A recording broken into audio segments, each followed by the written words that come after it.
मैं एक साधारण परिवार से हूँ। मेरे पिता ड्राइवर थे। कड़ी मेहनत करके उन्होंने मेरी परवरिश की और मुझे एक काबिल इंसान के रूप में बनाया। हमेशा हमें सीख दिया कि लोगों को मदद करना है बेटा, यही तुम्हारा सबसे बड़ा धर्म होगा, यही तुम्हारा कर्म भी होना चाहिए। उनके बताए मार्ग पर ही आज मैं चल रहा हूँ। उनका आशीर्वाद मेरे सर पे है और उम्मीद है कि मैं उनकी हर एक कामनाओं को पूरा करूँगा। पहली बार यह मेरा सम्मान समारोह था तो उत्साह तो थी ही, पर क्या ही बताएं, जाने के बाद पता चला कि हाँ, निफ़ा इतना अच्छा काम कर रही है। हमें ही नहीं, क्योंकि भारतवर्ष से बाहर भी, जापान से भी लोग आए हुए थे, समाज से भी, उनका भी सम्मान किया उन्होंने, बस उनका मनोबल बढ़ाने के लिए। ये मेरा लक्ष्य नहीं है।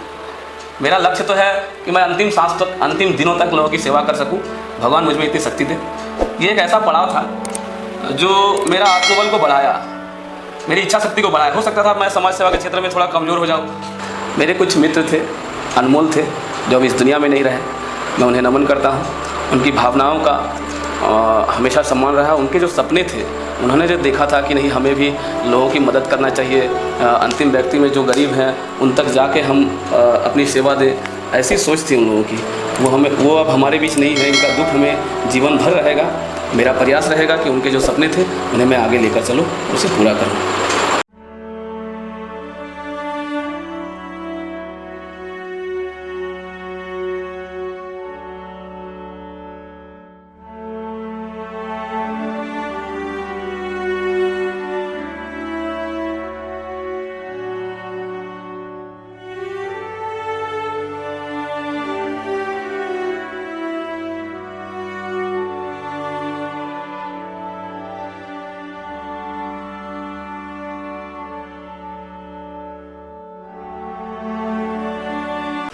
जो कल थे वे आज नहीं हैं, जो आज हैं वे कल नहीं होंगे।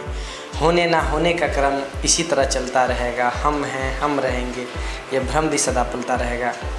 इस पंक्ति के रचयिता कोई साधारण व्यक्ति नहीं थे। भारत के पूर्व प्रधानमंत्री, भारत रत्न अटल बिहारी वाजपेयी ने इस पंक्ति को लिखा था।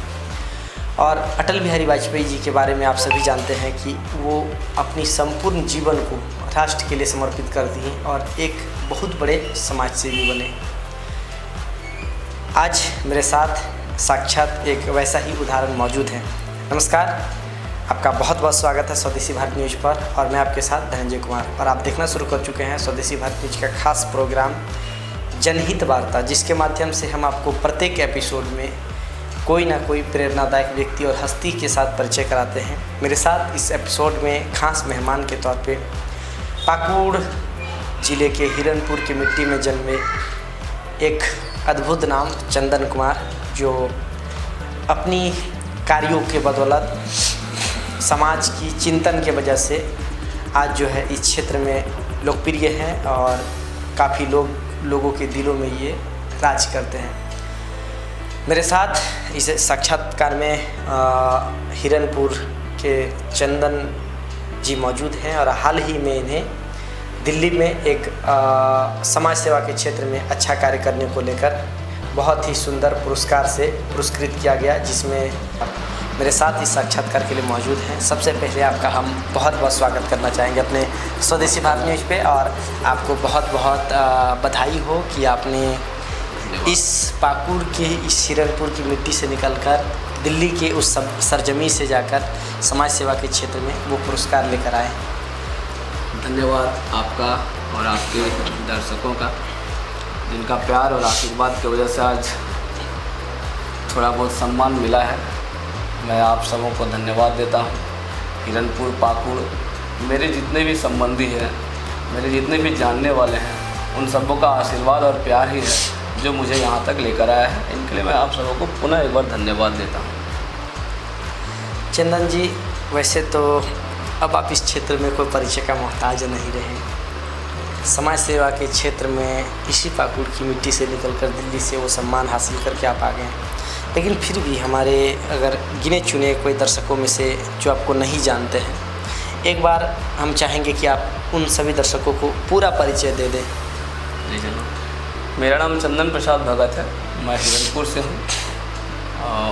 मेरा पिताजी का नाम राजकुमार भगत है बस यही मेरा खास परिचय है। मैं मानव सेवा को धर्म मानकर अपना परिचय बनाता हूँ कि मानव सेवा ही मेरा सबसे बड़ा धर्म है। यही मेरा परिचय। चंदन जी, मैं चाहूँगा हम लोगों ने और मैं अब तो आपको व्यक्तिगत तौर पे भी जानता हूँ, लेकिन हम लोगों ने जो देखा है, मैं चाहूँगा कि आप एक बार अपने दर्शकों को भी बताएं कि आपकी पारिवारिक परिचय क्या है नहीं, पारिवारिक परिचय क्या है और पारिवारिक स्थिति भी क्या है। इन सब चीज़ों को दर्शकों को बताएं, क्योंकि ये चीज़ें छुपने वाली चीज़ें नहीं हैं, है नहीं। थोड़ा हमारे दर्शकों को साथ। ज़रूर। मैं एक साधारण परिवार से हूँ। मेरे पिता ड्राइवर थे। कड़ी मेहनत करके उन्होंने मेरी परवरिश की और मुझे एक काबिल इंसान के रूप में बनाया।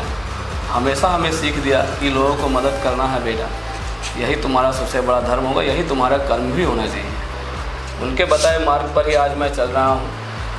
उनका आशीर्वाद मेरे सर पे है और उम्मीद है कि मैं उनकी हर एक कामनाओं को पूरा करूँगा। चंदन जी, अब मैं चाहूँगा कि आपकी जो पढ़ाई लिखाई है वो किस प्रकार से हुई और कहाँ कहाँ से हुई है। अपने सरकारी विद्यालयों में जो है शिक्षा लिया या प्राइवेट स्कूलों में, थोड़ा इसके बारे में भी हमारे दर्शकों को बताएं। मैं प्रारंभिक शिक्षा प्राथमिक विद्यालय सुंदरपुर से लिया हूँ। इसके बाद मैं अपने मध्य विद्यालय हिरनपुर, फिर राजकीय उच्च विद्यालय हाथकाठी, इसके बाद मैं डिग्री कॉलेज के आपका KKM कॉलेज से स्नातक की पढ़ाई कर रहा था। मैं बीच में ही उसे ड्रॉप कर दिया था। चंदन जी, आप बहुत ही कम उम्र में से आप जो है समाज सेवा के क्षेत्र में कार्य करने की शुरुआत कर दी और आज आपका नाम के पीछे जो है एक समाज सेवी शब्द जो है जुड़ गया है। हमारे दर्शकों को ये बताएं कि आपको ये समाज सेवा के क्षेत्र में जाने की प्रेरणा और इस क्षेत्र में कुछ करने की प्रेरणा आपको कहाँ से मिली? देखिए, हर लोगों के मन में होना चाहिए, सेवा भावना सबके मन में होना चाहिए और ये घर से ही पैदा होता है। हम अपने घर के लोगों को पहले सेवा देते हैं, फिर हमें अपना क्षेत्र को विस्तार करने का मौका मिलता है। जिस समाज में रहते हैं हम वहाँ लोगों को अपना समझते हैं, जिसे हम अपना समझते हैं हम उनको सेवा देना चाहिए। फिर धीरे धीरे लोगों को लगा, हमें भी लगा कि नहीं, हम जिसे जानते हैं उसको ज़रूर मदद करना चाहिए। हम जहाँ रह रहे हैं लोगों को एक साथ मिलजुल के रहना चाहिए। जो जितना हमसे बनता है हम लोगों को मदद करते हैं। और कोई व्यक्ति विशेष प्रेरणा स्रोत नहीं है? ऐसे तो भारत ऐसा देश है जहाँ प्रारंभ से ही सेवा भावना लोगों में आते रहा है। कई ऐसे महापुरुष हैं, जैसे हमें ज्ञात है कि आप जो है अटल बिहारी वाजपेयी से बहुत प्रभावित हुए। जरूर। भारत रत्न है, उनका सामाजिक जीवन बहुत ही प्रेरणादायी रहा है, उनसे बहुत कुछ सीखने को मिला है, वो हमारे आदर्श रहेंगे भी। चंदन जी, हाल ही में बहुत सारी अखबारों की सुर्खियों में ये चीज़ इस पाकुड़ ज़िले वासियों को जानने को मिला कि पहले तो दो तरह की खबरें प्रकाशित हुई। एक ये कि चंदन जी को इस सम्मान के लिए चयनित किया गया और दूसरा कि चंदन जी को इस सम्मान से नवाजा गया, उनको पुरस्कृत किया गया। हम चाहेंगे कि आप हमारे दर्शकों को बताएं कि ये दिल्ली का सफ़र कैसा रहा और कौन सा पुरस्कार से आपको नवाजा गया, पुरस्कृत किया गया है और कैसा महसूस भी कर रहे हैं। इसको थोड़ा हम चाहेंगे आप हमारे दर्शकों को विस्तार से बताएं, कैसे खबर लगी और कैसे कैसे करके आप गए, कैसे सम्मान मिला और क्या मना रहा। थोड़ा सा यात्रा को भी आप थोड़ा इसको विस्तार से बताएं हमारे दर्शकों को। पहले तो मैं जितने भी हमारे पत्रकार साथी हैं जिन्होंने हमारे छोटे छोटे प्रयासों को अपने अखबार में विस्तार रूप देकर लोगों तक पहुंचाया, जन जन तक पहुंचाया, मेरे कामों के बारे में लोगों को बताया, उसके लिए मैं सबको धन्यवाद देता हूं। मुझे निफा एक संस्था है, विश्व स्तरीय संस्था है, वो देश ही नहीं देश के बाहर भी लोगों को मदद करती है। National integrated of artist and activist, ये संस्था का काम है। जो लोग अच्छे काम करते हैं पूरे देश भर से उन्होंने 800 लोगों का चयन किया था। ऐसे 800 लोग जो समाज से जुड़कर लोगों की मदद करते हैं, चाहे वो रक्तदान की क्षेत्र हो चाहे किसी को आर्थिक रूप से मदद करना हो, चाहे किसी को इलाज के लिए मदद करना हो, हर एक क्षेत्र में जो मदद करते हैं, जिन्हें लगता है कि नहीं ये अच्छा कर रहा है, इनका मनोबल बढ़ाया जाना चाहिए, वही संस्था अपने स्तर से एक आयोजन करती है। और मेरा नाम कैसे सिलेक्शन हुआ ये मुझे जानकारी नहीं थी। मुझे हाल के 1 महीना पहले एक फॉर्म फिल करने का एक एप्लीकेशन आया था। एक साहिबगंज से मेरे भैया हैं, वो बहुत ही हमसे लाख गुना बेहतर है, उनकी प्रशंसा बहुत कम होगी। वर्ल्ड रिकॉर्ड में उनका नाम है गिनीज बुक में। उन्होंने अपने 28 वर्ष की उम्र में 81 बार रक्तदान कर चुके हैं। 81 बार। बहुत कुछ प्रेरणा मिलती है। प्रशांत शेखर जी नाम है उनका। उन्होंने ही हमें प्रेरित किया कि भाई आप काम कर रहे हो, बहुत अच्छा कर रहे हो, तो आपको ये फॉर्म भरना है। मैंने जब फॉर्म भरा तो मुझे नहीं पता था कि मेरा सिलेक्शन भी होगा इस अवार्ड सेरेमनी के लिए। तो जब अवार्ड मिलना था उसके 8 से 10 दिन पहले मुझे ये जानकारी मिली, एक अखबार के ज़रिए भी मुझे ये जानकारी मिली कि मेरा भी नाम चयन किया गया है पाकुड़ जिला से लिए। मैं निफा को धन्यवाद देता हूँ। और ये आयोजन दिल्ली के भारत मंडपम और हरियाणा के करनाल में हुआ था। तो कुल मिलाकर 4 दिन का ये कार्यक्रम था। तो हमें अपना समय निकालकर 2 दिन पहले जाना पड़ा। पहली बार यह मेरा सम्मान समारोह था, तो उत्साह तो थी ही, पर क्या ही बताएं, जाने के बाद पता चला कि हाँ, निफा इतना अच्छा काम कर रही है, हमें ही नहीं, क्योंकि भारतवर्ष से बाहर भी, जापान से भी लोग आए हुए थे, समाज सेवी, उनका भी सम्मान किया उन्होंने, बस उनका मनोबल बढ़ाने के लिए। ये मेरा लक्ष्य नहीं है। मेरा लक्ष्य तो है कि मैं अंतिम सांस तक, अंतिम दिनों तक लोगों की सेवा कर सकूं। भगवान मुझ में इतनी शक्ति दे। ये एक ऐसा पड़ाव था जो मेरा आत्मबल को बढ़ाया, मेरी इच्छा शक्ति को बढ़ाया। हो सकता था मैं समाज सेवा के क्षेत्र में थोड़ा कमज़ोर हो जाऊं, तो निफा का जो ये आयोजन था, जिसमें world record of excellence England का एक सम्मान पत्र मुझे मिला है और यंग अचीवर्स अवार्ड से सम्मानित किया गया है पाकुड़ जिला के लिए, मैं उन्हें धन्यवाद देता हूं। उनके इस प्रयासों को मैं बहुत बेहतर मानता हूं। और इस कार्यक्रम में जो भारत मंडपम में हुआ था, उनमें मॉरिशस के जो राष्ट्रपति हैं, उनका संबोधन मिला था हम लोगों को। वो वीडियो कॉन्फ्रेंसिंग के ज़रिए संबोधित किए थे हम लोगों को और हम लोगों का मनोबल बढ़ाए थे। उनके लिए बहुत बहुत धन्यवाद उनको, और निफा को भी बहुत बहुत धन्यवाद।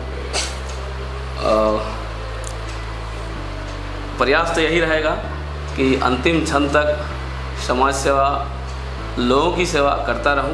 प्रभु इतनी शक्ति हमें दे। चलिए चंदन जी, आप जो सम्मान लेके आए उसके पीछे असंख्य लोगों का आशीर्वाद और दुआ थी, जिसके वजह से आप उन जो है उस सम्मान से सुशोभित होकर लौटे हैं आप। मेरा एक बहुत ही महत्वपूर्ण प्रश्न है चंदन जी, जैसा कि आप बताए हैं, आपकी परिवार बहुत ही साधारण है आर्थिक दृष्टिकोण से, और सभी जानते हैं कि चंदन जी का घर कैसा है, चंदन जी कैसे हैं। तो यहाँ पे लोग जो है सबसे पहला अपना पेट भरने के पीछे लगे हुए हैं। बहुत सारे लोग हैं, इस पे किसी को बुरा मानने वाली बात नहीं है, लेकिन एक वैसा आप हैं जो अपने बारे में पहले नहीं सोच के है नहीं, आप समाज के लिए कैसे सोच लिए है नहीं, और कैसे इतना अभी तक जो है समाज सेवा के क्षेत्र में इतना कार्य कैसे कर लिए, थोड़ा ये हमारे दर्शकों को बताया है नहीं। देखिए, हर किसी का दायित्व तो होना चाहिए कि एक दूसरे का मदद करें, और हम किसी काम को कर पाएँ, यह मेरा नहीं, पूरा मेरे जितने भी साथी हैं, संबंधी हैं, हिरनपुर के लोग हैं, पाकुड़ के लोग हैं, सबका सहयोग और सबका आशीर्वाद से ही होता है।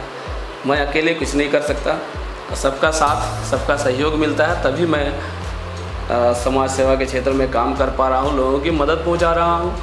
और जो मुझे अवार्ड मिला है वो मेरा नहीं है, पूरे पाकुड़ वासियों का है। चंदन जी, एक बात हमें ये बताएं, जब आप समाज सेवा के क्षेत्र में निकले और तब से लेकर अभी तक कितना लंबा समय हो गया, अब आपको इतना लंबा जो है अनुभव भी मिल गया और ये सम्मान भी आप लेके आए। लेकिन थोड़ा अतीत के बारे में बताएं, जब आप शुरुआत कर रहे थे तो परिवार के तरफ से जो होता है ना थोड़ा सा ताना वगैरह, तो ये आपको वास्तव में मिला है या नहीं? क्योंकि इस क्षेत्र में कुछ जब करने से पहले सबसे पहले परिवार भी सोचता है कि घर वाला और परिवार वाला क्या कहेगा, है नहीं? ये थोड़ा हमारे दर्शकों को खुल के बताएं आप। जी ज़रूर। मैंने कहा था मेरा परिवार मध्यम वर्ग से है, तो मुझे परिवार का पूरा सपोर्ट मिला है। मेरे जितने भी रिश्तेदार हैं, जितने भी सगे संबंधी हैं, सब ने मुझे इस काम के लिए प्रेरित किया है। ताना तो हमें कहीं नहीं मिला है और ना ही भविष्य में कहीं मिलेगा। लोगों का सपोर्ट है जिसके वजह से हम आगे बढ़ रहे हैं और मैं अकेला नहीं हूँ। आपको जानकारी के लिए बता दूँ कि एक हिरनपुर की टीम है। हिरनपुर के जितने भी युवा हैं, हर कोई एक एक अभियान से जुड़ता है और लोगों की सेवा के लिए आगे आता है। मेरे कुछ मित्र थे, अनमोल थे, जो अब इस दुनिया में नहीं रहे। मैं उन्हें नमन करता हूँ। उनकी भावनाओं का हमेशा सम्मान रहा। उनके जो सपने थे, उन्होंने जो देखा था कि नहीं हमें भी लोगों की मदद करना चाहिए, अंतिम व्यक्ति में जो गरीब हैं उन तक जाके हम अपनी सेवा दें, ऐसी सोच थी उन लोगों की। वो अब हमारे बीच नहीं है। इनका दुख हमें जीवन भर रहेगा। मेरा प्रयास रहेगा कि उनके जो सपने थे उन्हें मैं आगे लेकर चलूं, उसे पूरा करूं। भगवान उन पुण्य आत्माओं को शांति दे जो आपके साथ सफ़र में निकले थे, लेकिन जो है ईश्वरीय उन्हें संदेश आया, फिर उन्हें जाना पड़ा। चंदन जी, वर्तमान जो स्वतंत्र भारत है जिसके लिए 7.5 लाख क्रांतिकारियों ने अपनी प्राणों की आहुति दिया है, उसके बाद तत्पश्चात जो है ये भारत देश स्वतंत्र हुआ और आज हम लोग स्वतंत्र भारत में जी रहे हैं। वहीं हमारे ज़िले भर में बहुत ऐसे व्यवसायी हैं, बहुत ऐसे लोग हैं जो आर्थिक रूप में बहुत संपन्न है। और हमारा शास्त्र भी कहता है कि आप 100 हाथों से कमाइए लेकिन 1000 हाथों से दान कीजिए, है नहीं? और इस भारत की भूमि में समय समय पर बड़े बड़े दानवीर जो हैं जन्म लिए हैं। चाहे हम लोग भामा शाह की बात करें या फिर दानवीर कर्ण की बात करें या फिर असंख्य लोग हैं, है ना, जो समय समय पर जन्म लिए हैं और समाज सेवियों का उदाहरण बने हैं और जो दानवीरों का उदाहरण बने हैं। लेकिन वर्तमान समय में बहुत ऐसे लोग हैं जो आर्थिक संपन्नता जिनके पास बहुत है, धन बहुत है, लेकिन समाज सेवा के क्षेत्र में उनका हाथ आगे नहीं बढ़ता है, वो कदम अपनी जो है आगे नहीं बढ़ाते हैं। वैसे लोगों को आप अपनी ओर से क्या प्रेरणा देंगे जो इस तरह की भावना रखते हैं? अपनी ओर से क्या प्रेरणा देंगे आप थोड़ा? जी ज़रूर।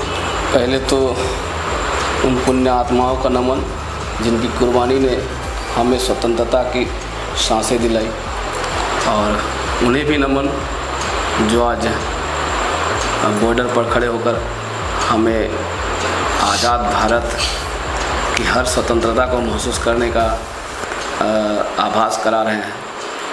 तो उन सभी को नमन।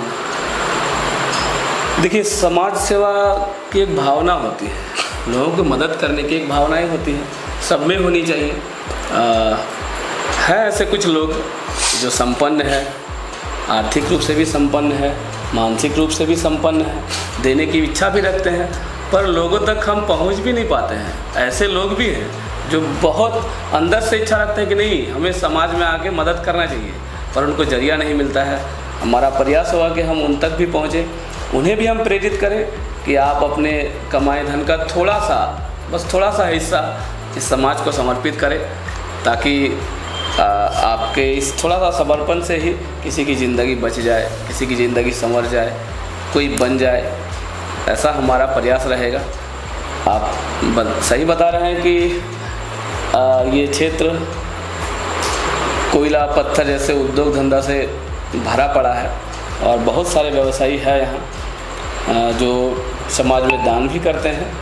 उनका स्वागत है और अभिनंदन है। बहुत ऐसे लोग हैं जो चाहकर भी नहीं दान कर पा रहे हैं, तो मेरा प्रयास रहेगा कि उन्हें प्रेरित करें, उन तक पहुँचें, ताकि लोगों को उनसे लाभान्वित किया जा सके। चंदन जी, अब जो आपके तरह और जो हैं चंदन जो युवा पीढ़ी में से तैयार हो रहे हैं, अगर उन लोगों में ये भावना है कि उन्हें भी आपके तरह समाज सेवा के क्षेत्र में कुछ कर सके वे सब और कुछ करने की भावना रखते हैं, तो उन लोगों को, उन युवाओं को आप किस प्रकार से मार्गदर्शन करेंगे? क्या वो जो है समाज सेवा के क्षेत्र में किस प्रकार से अपने कार्य को शुरुआत कर सकते हैं? जरूर, इसको थोड़ा अच्छे से व्यक्त करें। निश्चित रूप से हम जब काम समाज सेवा के क्षेत्र में जब हम लोग काम शुरू किए थे तो निश्चित रूप से मैं अकेला था।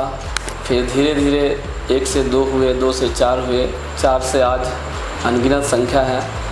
हिरनपुर ही नहीं, हिरनपुर के बाहर भी अगर हम कहीं अनुरोध करते हैं, चाहे वो सोशल मीडिया हो, चाहे अखबार के ज़रिए, चाहे आप जैसे चैनल के ज़रिए किसी की मदद के लिए गुहार लगाते हैं, तो ना सिर्फ हिरनपुर, पाकुड़, बल्कि देश भर के कई कोने में लोग हैं जो हमें जानते भी नहीं हैं, जिनकी भावनाएं होती है कि लोगों को मदद किया जाए, वो हमें मदद करते हैं। कई ऐसे मामले आए हैं जब हम सब मिलकर नेपाल में जो भूकंप आया था, वहाँ फिर केरल में जो बाढ़ पीड़ित को मदद पहुंचाई गई थी, तो उस समय हिरनपुर नहीं, पूरे देश भर के लोगों ने हम सबों को मदद किया था। घर घर जाके हमने सहायता राशि लिया था और प्रधानमंत्री के कार्यालय में जमा किया था। तो मैं अकेला नहीं था, मेरे साथ पूरी टीम थी और अभी भी लोग प्रेरित कहिए कि आपका हर एक काम से, जैसे मैं अपने जन्मदिन पर मैं हर साल प्रयास रहता है कि रक्तदान करूं, तो अभी तक कितना बार ब्लड डोनेशन कर चुके हैं? ये मेरा 16वां रक्तदान था। मैं जब रक्तदान करने जा रहा था उस समय भी कई लोगों ने मुझे कहा कि भैया मैं भी रक्तदान करूंगा, मैं भी आगे आना चाहता हूं आपकी तरह रक्तदान करने के लिए। फिर रक्तदान देकर आने के बाद कई लोगों की जानकारी हुई सोशल मीडिया के जरिए, अखबारों के जरिए कि मैं रक्तदान करता हूँ, तो इससे भी लोग प्रेरित होते हैं। वो भी कहते हैं कि नहीं भैया आप जब बोलिए हम तैयार हैं। तो संख्या ये घट नहीं रहा, धीरे धीरे बढ़ते जा रहा है और हमें उम्मीद है कि धीरे धीरे लोग और बढ़ेंगे और जुड़ेंगे, लोगों की मदद करेंगे। बहुत अच्छा लगता है और हम उनको क्या प्रेरित करें वही हमारी ऊर्जा को और बढ़ा देते हैं, ताकि मैं जो अपने काम को थोड़ा सा सामान्य गति करना चाहता हूँ तो नहीं, लोगों का उत्साह और आशीर्वाद इस तरीके से हमें प्रेरित कर जाता है कि हम और अधिक सेवा भाव से लोगों को मदद कर पाते हैं। चंदन जी, अब आप उन साथियों को किस प्रकार से आभार व्यक्त करना चाहेंगे जो आपके साथ समाज सेवा की इस यात्रा में कदम से कदम बढ़ाकर चले हैं या आपके कंधों के साथ कंधा मिलाकर चले हैं? उन सभी साथियों को, उन सभी सहपाठियों को आप किस प्रकार से आभार व्यक्त करना चाहेंगे कैमरे में देखकर उन लोगों के लिए? अगर कुछ शब्द भी आपके पास है तो कह सकते हैं। आभार छोटा शब्द हो जाएगा। मैं उनके लिए अपने जीवन का हर एक पल ऋणी रहूँगा, आजीवन मैं ऋणी रहूँगा, जो मेरे साथ हैं, जिन्होंने मेरा साथ दिया है, जो मेरे साथ दे रहे हैं और आगे भी देते रहेंगे। ये उम्मीद तो बरकरार रहेगी ही। और जहाँ तक आभार व्यक्त करने का है तो मैं उनका आजीवन ऋणी रहूँगा, कभी भी आभार व्यक्त नहीं कर पाऊँगा मैं उनका, क्योंकि उन्होंने मुझे आगे बढ़ाने के लिए या खुद मेरे साथ चल के सेवा की जो भावना लेकर चल रहे हैं, उनका कोई मोल नहीं है, अनमोल है ये लोग। जितने भी साथी हैं मेरे सभी अनमोल हैं। जो छोड़कर चले गए वो तो हीरे थे, जो है वो भी हीरे हैं मेरे साथ। उम्मीद है कि जीवन का अंतिम समय तक इन लोगों का साथ हमें मिलेगा और हम इन्हीं लोगों के सहयोग से लोगों को मदद कर पाएंगे। तो चंदन जी, आपका जो है विचारों को जानकर बहुत अच्छा लगा है। हम चाहेंगे कि जब इस क्षेत्र के दर्शक देख रहे हैं, अगर उनको किसी प्रकार की परेशानी हो, किसी प्रकार की दिक्कत हो है नहीं, या ब्लड डोनेशन से संबंधित है नहीं, तो आपसे किस प्रकार से संपर्क कर सकता है, इसकी भी जानकारी आप हमारे दर्शकों को दे दें और संपर्क सूत्र वगैरह भी हमारे दर्शकों को थोड़ा बता दें। निश्चित रूप से मैं क्योंकि इतना तो विख्यात नहीं हूँ कि मुझे हर लोग जाने, बस अपने घर और गांव के लोग जानते हैं। एक दूसरे को जानने के बाद ही लोगों का संपर्क बढ़ता है। लोग सीधे हमें नहीं जानते हैं, बट जिन्हें वो जानते हैं शायद वो हमें जानते हो, और उन्हीं के ज़रिए बहुत ऐसा मदद होता है जो हमें जानते भी नहीं और मैं भी उन्हें नहीं जानता हूँ, बट मुझे जानने वाले लोगों को वो जानते हैं और उनके ज़रिए हम तक बात आती है और हम जितने भी युवा साथी हैं मिलकर उनका समाधान निकालने का प्रयास करते हैं। तो आशा है और कि- आप अपना संपर्क सूत्र वगैरह भी निश्चित रूप से मेरा बता दें। संपर्क से तो मेरा मोबाइल ही मेरे लिए काफ़ी है। वो 24 घंटा लोगों की सेवा के लिए उपलब्ध रहता है। नंबर मेरा 95720 95940 95720 और 95940। तो ये चंदन जी का संपर्क सूत्र है। आप अगर कोई ऐसा परेशानी में हैं या होंगे जो चंदन जी से जिसकी समाधान हो सकती है, ये निश्चय कोशिश करेंगे। ये इनका संपर्क सूत्र है, आप इसमें फ़ोन कॉल कर सकते हैं। इनके साथ बहुत सारे रक्तदाता जुड़े हुए हैं नहीं, जो ब्लड डोनेट करते हैं इनको है नहीं। उस तरह की सेवा चंदन जी की तरफ से चाहिए होगा, वो भी आपको जो है मिल सकती है।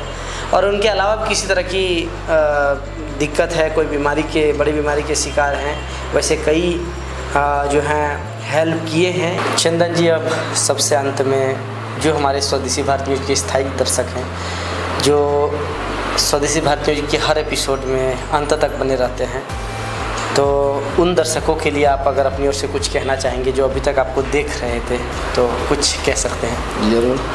स्वदेशी भारत न्यूज़ के जितने भी दर्शक हैं उन सबको नमन। आप देखते हैं तभी मेरे बड़े भैया आप तक लाते हैं हम जैसे लोगों को चुनकर। नाम ही है स्वदेशी भारत न्यूज़, अपने भारत का है, तो हर किसी का दायित्व बनता है कि इसे प्रमोट करें, इसे आगे लेकर जाएं, इसे आगे बढ़ाएं। तो निश्चित रूप से आप सबों से उम्मीद है कि स्वदेशी भारत न्यूज़ को ज़्यादा से ज़्यादा लोग देखें, इनकी हर एक प्रयास को जगह दें।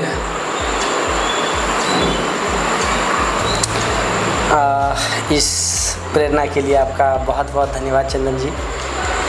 तो आप देखिए कभी तो आप देखिए मेरे साथ पाकुड़ के हिरनपुर के मिट्टी में जन्मे एक समाज सेवी जो बहुत लंबे समय से समाज सेवा के क्षेत्र में कार्य कर रहे हैं और अब एक अलग नाम, एक पहचान बन चुका है और राष्ट्रीय स्तर से जो है पुरस्कार भी लेके आ चुके हैं और अब पुनः जो है इस सेवा के क्षेत्र में जो है जुड़ चुके हैं। कुछ समय का थोड़ा सा छुट्टी लेके गए थे दिल्ली है नहीं, अब पुनः जो है अपनी कर्मभूमि से फिर जो है कर्मशील होकर लग गए हैं। और आपको यह एपिसोड कैसा लगा आप कमेंट में ज़रूर बताएं।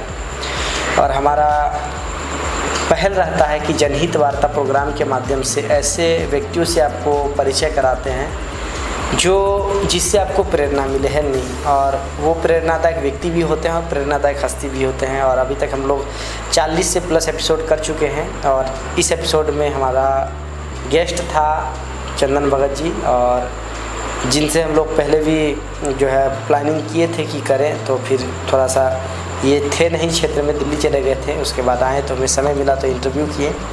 आप सभी को कैसा लगा आप ज़रूर बताएं, और आपको लग रहा है कि हम कुछ अच्छा कर रहे हैं तो आप हमें सपोर्ट करें, हमें सब्सक्राइब करें। हमारा 3 शो है, एक इंडिया से भारत की ओर, जिसके माध्यम से हम लोग स्वदेशियत और भारतीय संस्कृति को आगे बढ़ा रहे लोगों को एपिसोड बाय एपिसोड दिखाते हैं। दूसरा कार्यक्रम हमारा स्वदेश दर्शन, भारत के ऐतिहासिक और सांस्कृतिक स्थलों को डॉक्यूमेंट्री के माध्यम से दिखाते हैं। और तीसरा कार्यक्रम जनहित वार्ता प्रोग्राम, जिसके माध्यम से प्रत्येक एपिसोड में कोई ना कोई प्रेरणा व्यक्ति और हस्तियों से परिचय कराते हैं। आपको इंटरव्यू कैसा लगा आप कमेंट में ज़रूर बताएं। आपको लग रहा है कुछ अच्छा कर रहे हैं तो आप हमें सपोर्ट करें, हमारी टीम का मनोबल को बढ़ाएं, आप हमारे कंटेंट को जन जन तक पहुंचाएं और प्रेरणा दें। बहुत बहुत धन्यवाद, बहुत बहुत शुक्रिया। जय हिंद, वंदे मातरम।